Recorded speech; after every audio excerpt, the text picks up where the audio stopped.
Ayan po mga kabida, isang magandang oras po sa lahat. Welcome po sa aking channel. Aba, meron daw 2 million pesos daw, ano, mga kabida, na inilaan po para sa Easter bonus sa mga mambabatas po natin. Partikular na po, ito hong mga kongresista natin, mga kabida.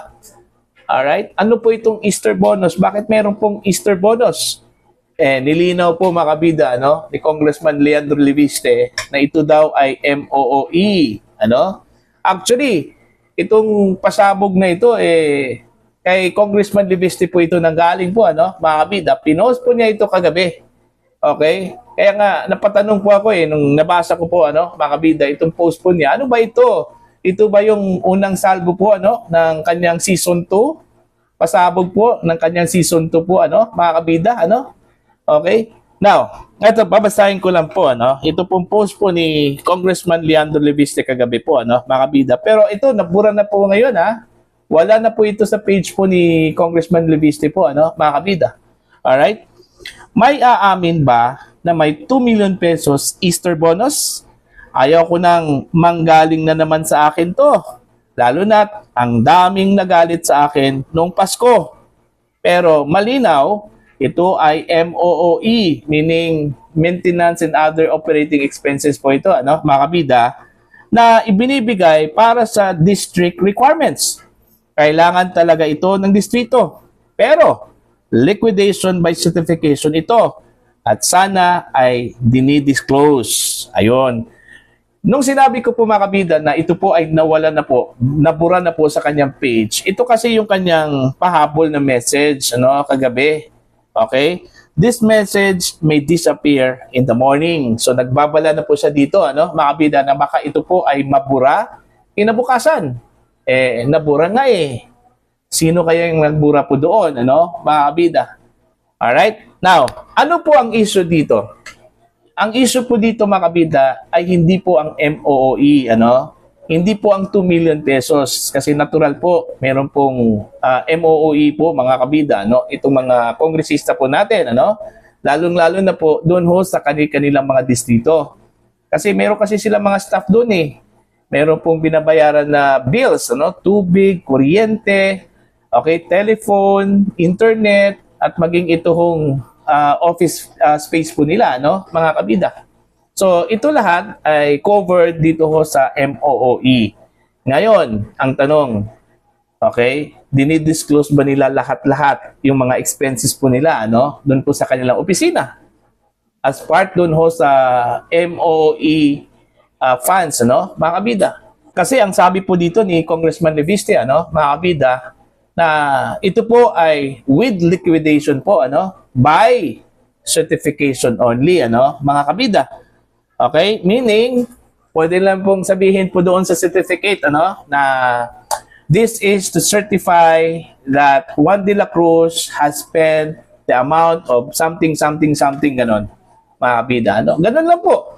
Okay? Wala na pong supporting evidence, wala na pong supporting receipts, mga kabida, ano. Basta by mere certification lang po, ayos na, ano, liquidated na po yung 2 million pesos po, ano, mga kabida. Ganon po yung kalakaran po, ano, dyan po sa House of Representatives. Kaya nga, ang sabi dito ni Congressman Leviste, ano, mga kabida, sana dinidisclose para malaman po natin na yung 2 million pesos po na binigay po mga kabida sa mga kongresista ay ito ba ay napunta doon talaga sa maintenance and other operating expenses. Okay? Kasi hindi po natin maiiwasan po, ano, mga kabida, na mayroon pong mga malilikot na pag-iisip po. Na baka naman po, binulsa na naman po mga kabida ng mga kongresista yan. Okay?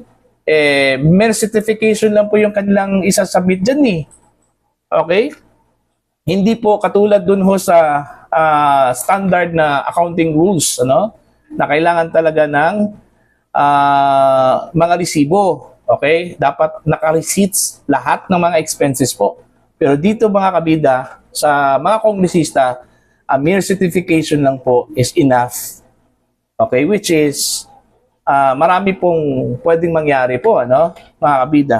Okay? Pero, ito, untimely lang po, ano, kasi mga kabida, inilabas itong 2 million pesos bawat kongresista sa panahon po na nagka-crisis po ang Pilipinas. Dahil sa pagtaas po ng presyo po ng mga pangunahing bilihin, dahil po sa pagtaas ng presyo po mga kabida ng mga produktong petrolyo. Okay? Sa madaling salita po mga kabida, hirap na hirap po ang ating mga kababayan. Tapos may nabasa po tayo o may mabasa po tayo na binibigyan po ng tag 2 million pesos po ang bawat kongresista, mga kabida? Which is, ang punto ko lang po dito, wala akong question doon sa pera, sa funds, kasi kailangan po yun, Ang sensitivity lang po, mga kabida. Kumbaga, ipinapakita natin na may mga ganon, okay, na lagayan po mga kabida, And on the other hand, may mga taong naghihirap po. Okay? Now, ang punto dito, okay, kailangan pong malaman po natin mga kabida na itong 2 million pesos bawat kongresista po napunta talaga dun sa operating expenses, maintenance and other operating expenses, Hindi po napunta dun sa bulsa lang, mga kabida. Kasi unfair naman po kung lahat po ay napunta doon or part of it napunta doon, sa bulsa po mga kabida, Kunti lang po ang inilaan doon sa maintenance and other operating expenses po, mga kabida. Alright? Tapos, yung 2 million pesos each, mga kabida, sakto talaga yon na MOOE, mga kabida. Kasi, ang pagkakalam ko po, kanya-kanyang budget yan mga kabida. Alright? May mga congressional district na malaki, okay? May mga congressional district na maliit, So, ibig sabihin, pantay-pantay lahat yung MOE po, mga kabida, o nagde-depende po yan kung gaano kalaki o gaano kaliit po ang distrito po ng isang kongresista, o mambabatas po mga kabida. Alright? So, yun lang po, mga kabida, na-surprise lang po tayo kagabi nung nabasa natin ito, na meron pong binibigay po, na 2 million pesos. Iba kasi yung interpretasyon po ng ilang mga netizens po dito, mga kabida. Baka naman po ito ay suhol po, dun sa mga kongresista po mga kabida na sumusuporta po sa impeachment laban kay Vice President Sara Duterte, Okay? Kasi nakapagtataka lang po, mga kabida, bakit po nabura o binura, yung post po, ni Congressman Leviste. I'm sure na hindi po si Congressman Leviste po ang nagbura po doon, mga kabida, dahil nagbabala na po siya kagabi, na baka itong post po niya, mawala po ito kinaumagahan po, mga kabida. Di nawala talaga. Okay? Bakit po kailangang burahin? Bakit kailangan pong mabura po, mga kabida, yung post?